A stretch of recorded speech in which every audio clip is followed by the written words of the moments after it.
Greetings, fellow souls. Have you ever wondered what was actually inside the logic-free digital motion control steering wheel for the Amiga and the Atari computers, which in theory means you can also use on the 2600 as well?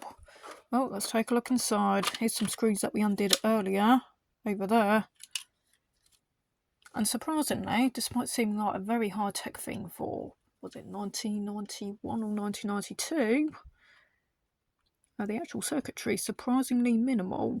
We've got our two buttons over here, wired up to our PCB onto the cable. Again, this is a single fire button, not two fire buttons, this is just single fire, so both buttons will function on the 2600 or Atari ST systems. And of course, just in case you like playing games with weird controller choices, you're not going to be able to get two button support if you decide to play Circa 2 with a steering wheel.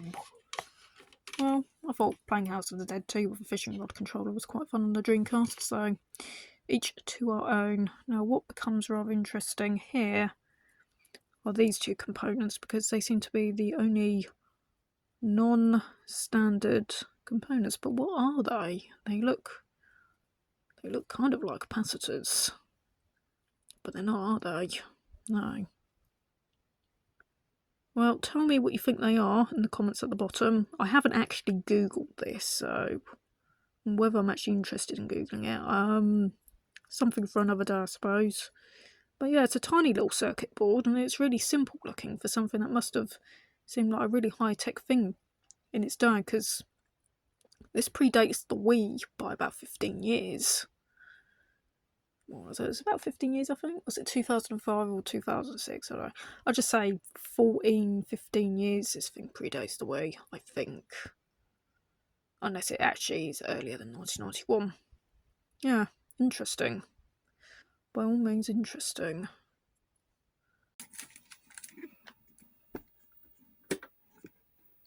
Alright, so now we have Robot Tank loaded for the Atari 2600. I'm going to try our motion sensor steering wheel with this. Okay, I'm going to press this button and go. Now I have to hit reset on the console. Right, there we go, and we're moving like that. If we pull the wheel back towards us, we go backwards. If we tilt it towards the screen like that, we go forward, backwards. And of course we can steer left and right, and there we go.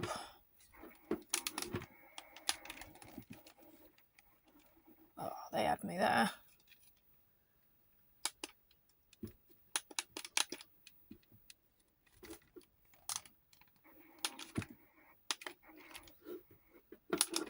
Sorry, I think that's my Atari fucking up on us. Modulating never seems to work. I do apologise for the bad language. Never a great day these days, is it?